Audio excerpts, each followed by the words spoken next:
ಕೆರೂಡಿ ಆಸ್ಪತ್ರೆಯ ಲಿಫ್ಟ್ ದುರಂತದ ಕಥೆ. ಬಾಗಲಕೋಟೆಯ ಕೆರೂಡಿ ಕ್ಯಾನ್ಸರ್ ಆಸ್ಪತ್ರೆಯ ಲಿಫ್ಟ್ನಲ್ಲಿ ರೋಗಿಗಳು ಮತ್ತು ಅವರ ಸಂಬಂಧಿಕರು ಇದ್ದಾಗ ಇದ್ದಕ್ಕಿದ್ದಂತೆ ಲಿಫ್ಟ್ ಸ್ಥಗಿತಗೊಂಡು ಎಲ್ಲರೂ ಒಳಗೆ ಸಿಲುಕಿಕೊಂಡರು.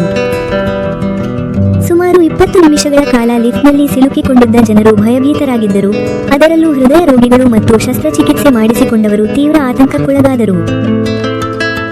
ಲಿಫ್ಟ್ ಒಳಗೆ ಯಾವುದೇ ತುರ್ತು ಸಂಪರ್ಕ ಸಂಖ್ಯೆಗಳು ಅಥವಾ ಸುರಕ್ಷತಾ ಸೂಚನೆಗಳ ಸ್ಟಿಕ್ಕರ್ಗಳು ಇಲ್ಲದಿರುವುದು ಆಸ್ಪತ್ರೆಯ ನಿರ್ಲಕ್ಷ್ಯವನ್ನು ಎತ್ತಿ ತೋರಿಸಿತು. ಲಿಫ್ಟ್ ಹೊರಗೆ ಯಾವುದೇ ಭದ್ರತಾ ಸಿಬ್ಬಂದಿ ಇಲ್ಲದ ಕಾರಣ ಒಳಗಿದ್ದವರು ಸಹಾಯಕ್ಕಾಗಿ ಕೂಗಿದರೂ ಯಾರ ಗಮನವೂ ಸೆಳೆಯಲಾಗಲಿಲ್ಲ. ಇದು ರೋಗಿಗಳ ಸುರಕ್ಷತೆಯ ಬಗ್ಗೆ ಪ್ರಶ್ನೆ ಮೂಡಿಸಿತು. ಕರ್ನಾಟಕ ರಕ್ಷಣಾ ವೇದಿಕೆಯ ಜಿಲ್ಲಾ ಅಧ್ಯಕ್ಷ ಶ್ರೀ ಮುತ್ತುರಾಜ ಅರಗಿನಶೆಟ್ಟಿ ಅವರು ಕೂಡ ಈ ಘಟನೆಯಲ್ಲಿ ಸಿಲುಕಿಕೊಂಡಿದ್ದು, ಆಸ್ಪತ್ರೆ ಆಡಳಿತದ ಬೇಜವಾಬ್ದಾರಿತನವನ್ನು ಖಂಡಿಸಿದರು. ಎಲ್ಲ ಆಸ್ಪತ್ರೆಗಳಲ್ಲಿ ಕಡ್ಡಾಯವಾಗಿ ತುರ್ತು ಸಂಪರ್ಕ ಸಂಖ್ಯೆಗಳು ಮತ್ತು ಸುರಕ್ಷತಾ ವ್ಯವಸ್ಥೆಗಳನ್ನು ಅಳವಡಿಸಬೇಕು ಎಂದು ಮುತ್ತುರಾಜ್ ಅವರು ಅಧಿಕಾರಿಗಳಿಗೆ ಆಗ್ರಹಿಸಿದರು.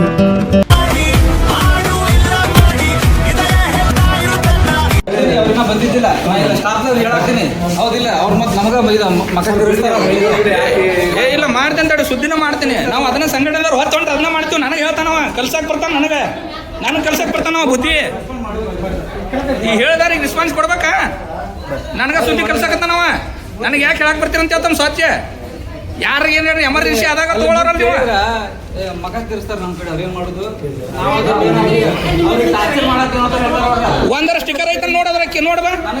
ಇಲ್ಲಿ ಲಿಫ್ಟ್ನ ಚೆಕ್ ಮಾಡು. ಒಂದರ ಸ್ಟಿಕ್ಕರ್ ಐತೆ ನೋಡ, ಚೆಕ್ ಮಾಡಿ ಹೇಳ್ತಾನೆ. ಒಂದರ ಸ್ಟಿಕ್ಕರ್ ಐತೆ ನೋಡು.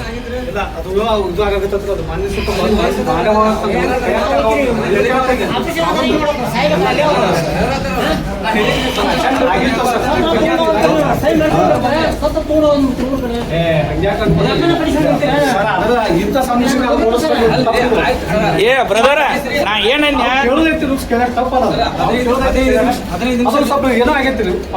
ಅದನ್ನು ಮಾಡ್ತೀವಿ ಅನ್ನೋದು ಬರ್ಬೇಕ.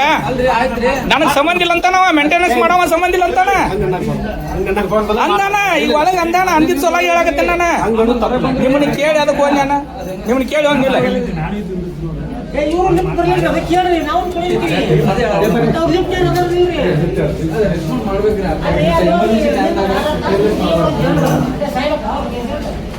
ಡೈರೆಕ್ಟ್ ಆಗಿ ನಡೀತೈತಿ ಒಳಗೆ ನಾನೇ ಇದ್ದೆ.